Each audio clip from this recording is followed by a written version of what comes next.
living longer, living healthier, living better than ever before.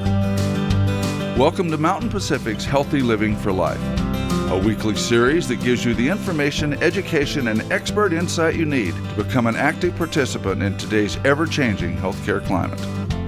Here now is today's program host.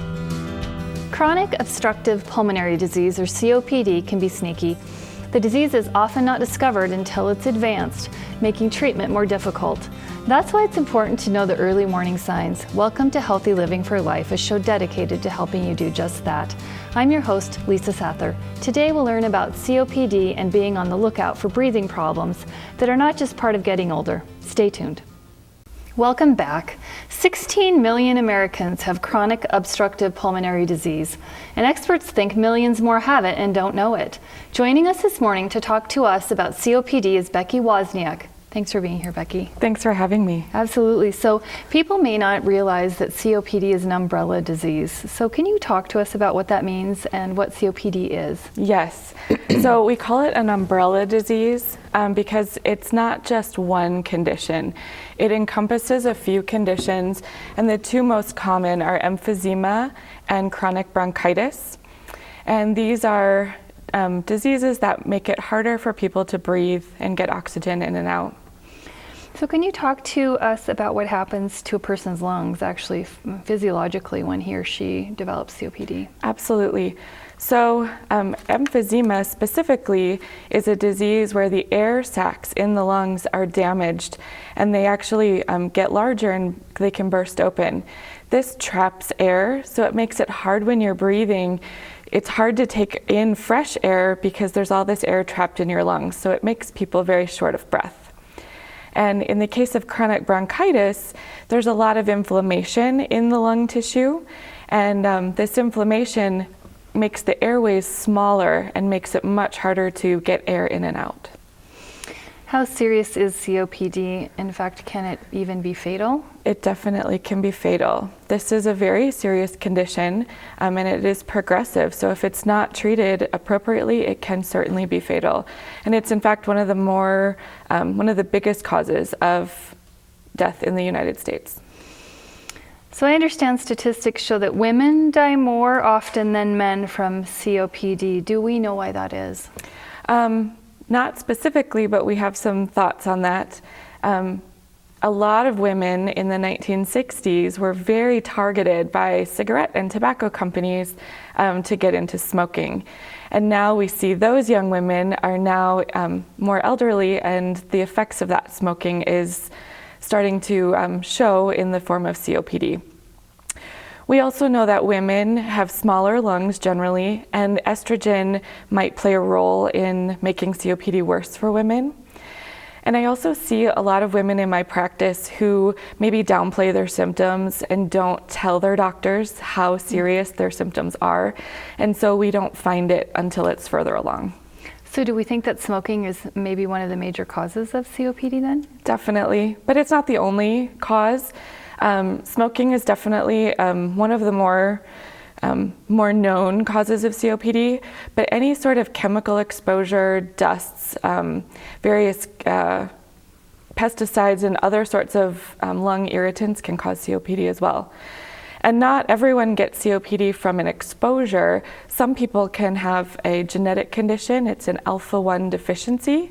And an alpha-1 deficiency just means that your body doesn't produce a certain protein that can protect your lungs, which can lead to symptoms similar to COPD. So COPD doesn't just affect people's lungs. I know it can lead to other complications. Can you talk about those? Sure. COPD makes it hard to breathe, which if you can't breathe well, it's going to decrease your physical activity. Some people find that they're unable to work, which can lead to things like anxiety and depression.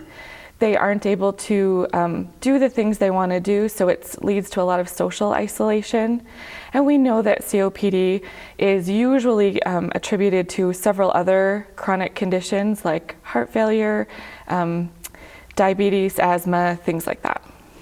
So we talked about women being more susceptible to COPD than men. Are there any other groups of people that are also more likely to be diagnosed with COPD? Sure. Anyone over the age of 65.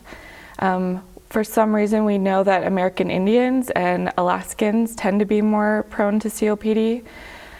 We also know that people who live in rural areas of the country tend to also be more prone to COPD. So what is that about living in rural areas that affects the more likely nature of getting COPD there?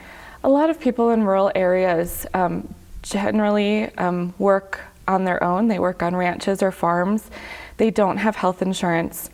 It's also difficult for them to travel. They have to travel much further to get health care. And we also know that they're just very hardworking individuals. They are working on their ranches. There's always something new to do. They don't want to take the time out for self-care until their symptoms are so bad that they can't do those things. And at that point, it's pretty late in the game. And we also just know that people who live in rural areas tend to smoke more. They just don't have the resources for smoking cessation that some people in urban areas have. That's interesting. So we've talked about how COPD can be fatal. Does it have to be fatal, or what do we do about that? It doesn't always have to be fatal. It is a progressive disease, and so if we can initiate treatment earlier in the disease, we can kind of slow that progression down, and people can live very productive lives with COPD as long as it's managed with their doctors. So we have about a minute left in this segment. Becky, is there anything else you'd like to give as a parting thought before we take a quick break? Don't hesitate to reach out to your doctor when you are feeling short of breath and feeling like COPD might be something that you're struggling with.